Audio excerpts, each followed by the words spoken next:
Yahoo! Hello mga masters and mga ka-G! Good morning po sa inyong lahat dyan sa Pilipinas at sa buong Asian countries. At kung saan man kayong lupalop ng ating daigdig, ay hayaan niyo muna kami ni G. Nabatiin po kayo ng good morning, good noon, good afternoon, good evening at good night na po sa mga handa na matulog. At alam ko naman po na medyo busy po at ang iba po sa inyo dyan ay siyempre patulog na rin. Pero hingin ko muna ang inyong 12 minutes para sa ating Daddy and G. Di ba? G and Daddy, Health and Lifestyle Tips. Ngayon po ay araw ng Huwebes. Today is a beautiful Thursday morning dyan sa Pilipinas. At syempre, nandito na naman po tayo para sa ating another episode ng ating health tips. Mag-lecture na naman tayo. Continuation po ito ng ating lecture about hypertension. So, nag-identify po tayo ng mga causes na pwede nating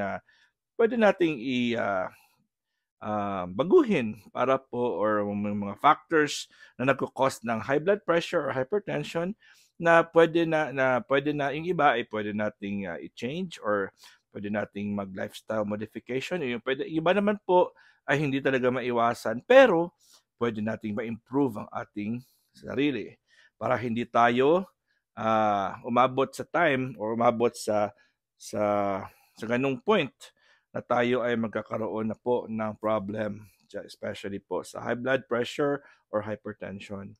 Alright, so syempre, yun po, ang G natin na yun, no? Super love niya talaga ang daddy. At syempre, love din siya ni daddy, oh. Magkikiss yan kay daddy, oh. There. Okay, so let's proceed.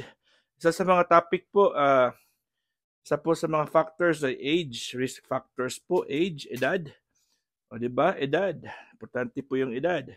So sabi po dito, high blood pressure typically becomes more of a concern as we age. So habang po tayo umiidad, ay nagiging nagiging risk factor din po ito ng age sa hypertension, di ba? So the Center for Disease Control and Prevention or CDC reports that from 2017 to 2018 hypertension was more common in older adults. So older adults po, the more syempre dito yun sa Amerika. Syempre, dahil nagiging westernized na rin po yung kultura po ng buong mundo, ay sumusunod na rin po yan. Parang nagiging trend na po yan. Dahil po ay sinusunod natin yung lifestyle ng Amerika or ng western culture. Diba? So, yun po. Nagiging risgo po ang ang edad sa pagkakaroon po ng high blood pressure, hypertension. So, according sa ating age range, may age range po silang nabigay. Diba? Tignan natin kung anong age range na sinasabi nila dito. Okay, so sabi dito is pag 18 to 39 years old, 18 to 39 years old, ito po, ay may 22.4% na pwedeng magkaroon po ng hypertension. 22.4%. Sa 40 to 59 ay meron tayong age, ay meron tayong 54.5%. Ayun, kalahati na yan ang tsansa. 60 plus, 74.5%. And sa lahat ng mga adults, all adults, ay 34.4. Diba? 45.4. Diba? Grabe yung chance. Malaki pong risk. Ang age is also a factor. Pero hindi natin maiwasan po yan. Ito po, sabi po dito ng National Institute on Aging or tinatawag po nilang NIA, states that high blood pressure risk increases with age. Bakit? dahil po ang ating cardiovascular or ang ating circulatory system or networks of blood vessels, okay, yung mga dinadaanan po ng ating dugo, ng ating vascular system, ay nag-change. Changes as you age. Okay? Nag-ano po sila, marami pong changes habang tayo umiidad. Mhm. So, your arteries can get stiffer. Yung ating mga arteries and veins, kung saan po ay dumadaan po yung dugo, ay nagiging matigas. Okay? Causing blood pressure to go up. So may maraming factors po yan kung bakit po ganun ang nangyayari. Maraming factors po kung bakit po ay habang umiidad tayo ay nagiging stiffer po ang ating arteries. So ano po yung mga factors na yan? Ayun. Na-discuss natin yan last time, di ba? Kung ano po yung nagpapa-stiff or nagpapa-constrict ng ating veins and arteries. Isa na po dyan ang pag-inom ng malamig. Kung mainom ka po something na malamig sa iyong body temperature, ay may capacity po yan na papatigasin niya at papakitid niya. Parang magiging constricted po ang daanan ng ating sirkulasyon. So nagiging matigas na at magiging ano pa siya, magiging manipis. So pag manipis siya, ibig sabihin mahihirapan po ang dugo na dumaan. Kaya nagkakaroon po siya ng pressure. Yung heart natin po ay mapipilitan pong magtrabaho ng triple time, quadruple time. Kasi kailangan niya ipapass through, padaanin po ang dugo or ang sirkulasyon doon po sa mga ugat na barado. Ba, G? Love ni Daddy to si G. Okay? And then, ano pang sabi dito? That's true even for people with healthy habits.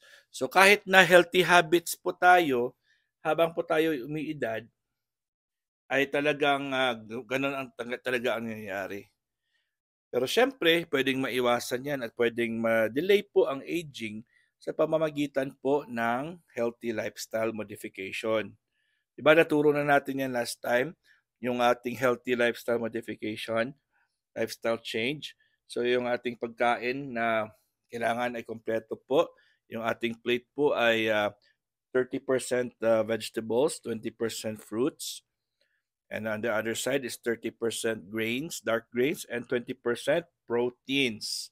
And syempre, iwasan po ang umiinom ng any liquids habang po tayo kumakain dahil po ay nagkukos po yun ng plemas. At syempre, hindi po mapaprocess ng ating acids and ating mga gastric juices at ating enzymes ang pagkain pag medyo diluted ang ating enzymes. Diba? So sayang pong kinakain po natin pag kumakain kayo at umiinom agad kayo ng tubig, juice, coffee, tea, beer, kung ano man yung iinumin mo, kung kasi dapat yung ating digestive tract, ang ating system, ating gastric juices, ay siya po ang bahala tumunaw. Tutunawin niya dapat yung pagkain na nandyan sa tiyan natin. Pero ang nangyayari po ay nawawalang bisa po ang ating mga gastric juices. Nahulog po ang aking microphone dahil sinipa po ni G. Ayan. So dahil po ating gastric juices po ay weak, ay hindi niya kayang tunawin ang pagkain. Okay?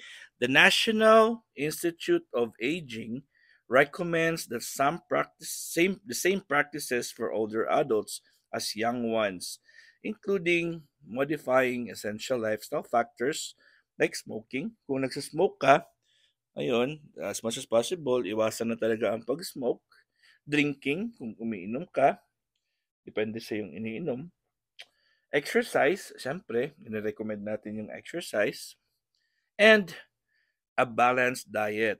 They also recommend you to take, sabi nila, mag-take daw ng prescribed medications if needed, and check in with the doctor regularly. So dan po ang version po ng ating Western medicine. Pero sa atin naman, dito naman sa akin, sa Eastern medicine naman or Oriental, ay yun talaga ang tinuturo natin. Yung aking 1 hour before 1 hour rule, and then of course ang complete My Healthy Eating Plate Guide.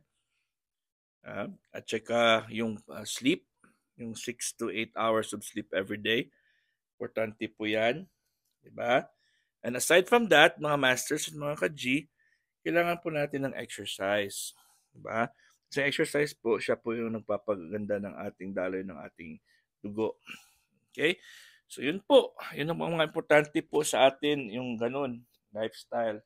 At kailangan lang po natin talaga na maging conscious and aware po kung ano po ang kailangan ng ating katawan. Dahil po, siyempre hindi tayo bumabata, hindi na po tayo bumabalik sa pagkabata. At marami tayong inaaksaya ng mga nutrients, inaaksaya po natin ng mga vitamins. Habang tayo ay umiidad, ay yun, nung bata pa tayo, magawa tayo ng mga hindi pwede sa katawan natin. Kumakain tayo ng mga bawal at gumagawa tayo ng mga bagay na ayaw ng katawan natin. So, kailangan lang talaga natin na lifestyle modification. Di ba, G? Alright? So, yun mga masters and mga ka-G. Mamaya po, remind ko po kayo, 1 o'clock, meron tayong Premier Marathon dito sa Bahay Kulitan. At bukas ay Premier Marathon naman po. Premier Promotion naman ng Team Puyaters. Ayan, so hanggang dito lang po tayo at I hope na continue tayo sa pag-take good care ng ating sarili. Makinig po kayo sa lectures ko. Marami kayong matutunan. This is your Master Worm and G. God is great. Yahoo!